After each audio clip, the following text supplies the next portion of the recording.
Hey everyone, I'm just do this quick video on wild parsnip. So I've been watching them across the street near my mailbox, and I said, oh, I gotta dig that up, because if you let them go, they'll go to seed, and then you'll have them all over your lawns. You'll have them in places the following year, which you don't want those. So you want to wear boots, you want to use a shovel, and you want to wear gloves. So in the event that I've already dug these up, I'm going to wash my shovel really good and rinse my boots off and stuff too. The sap from these, my teacher used to get mad, we used to call them poisonous parsnip. She's like, it's not poisonous, you can eat the taproot, it's a wild staple edible food. But people don't know how to touch it, or they don't know how to take care of it. So I took care of it. I dug it out, and what you want to do is put it in a plastic bag and smother it so that it doesn't, the roots, see those little tiny roots? All it takes is one or two of those little roots to stay in the ground, and they'll come right back up.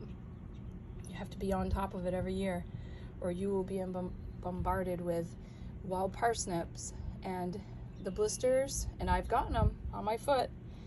I had a blister on the top of my foot, and it took weeks and weeks to go away. It was painful. I popped one of the blisters. Don't ever do that, because the water in the blister is there to protect you. And I have a scar on my foot from it. So when you're digging it up, try to get as much as the root. And I know this is going to come back, because look, I cut the root. I wasn't going to go back in and digging and looking for it. So I just saw one here. See this? See it looks like spit? It's usually an animal that does that. But any sap that comes on these will cause a blister like on your it's photodermatitis. St. John's wort will do the same thing. Some people are more sensitive, the fair-skinned people. What happens is photo, meaning sunlight, causes it to activate and cause blisters. Same with St. John's wort will do the same thing. And poison ivy and poison oak and all your poison, herbs.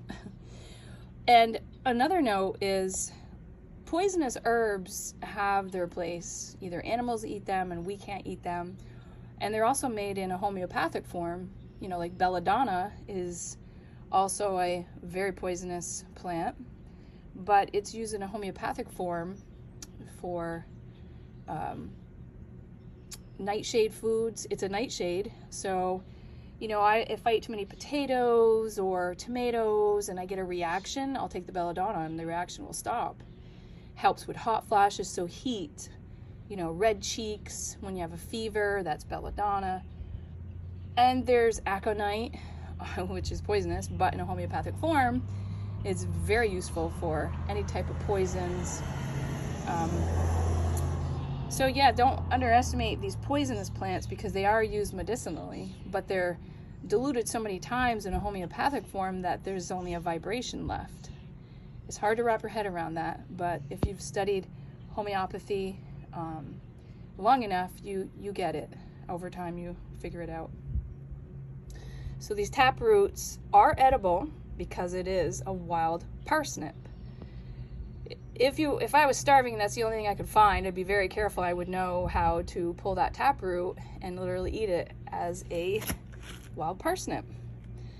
So just be careful when you're pulling these. This is what they look like.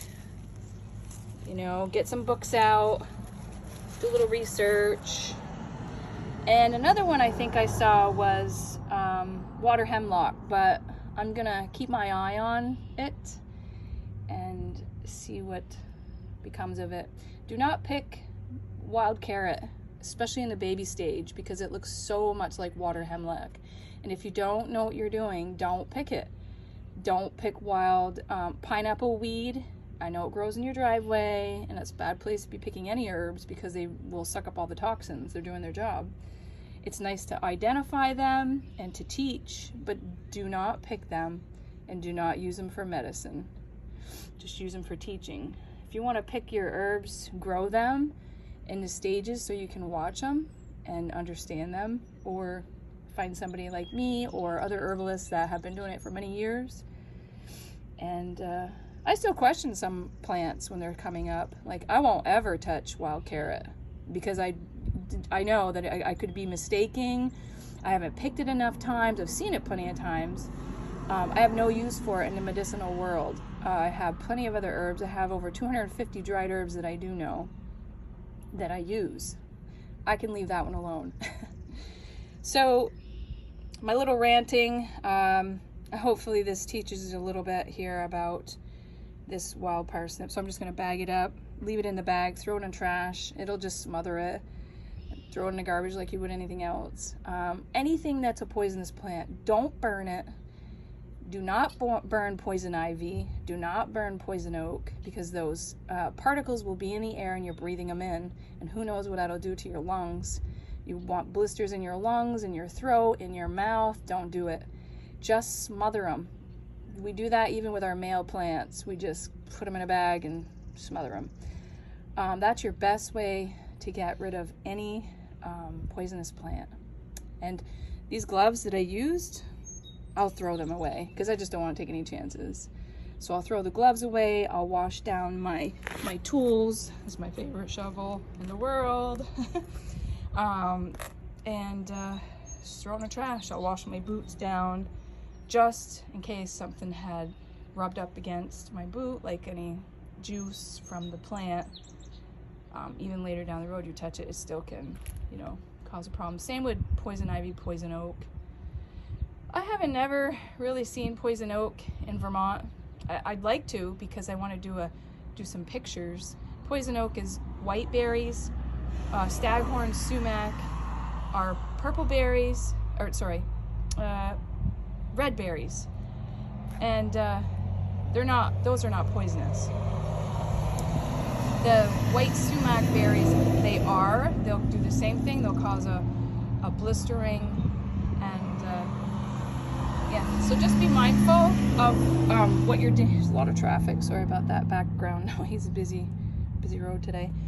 Just be mindful of what you're surrounded with, and go from there. And don't eat anything that you don't know anything about. Can't say that 1,500 times more. If you don't know it, leave it alone. All right, people.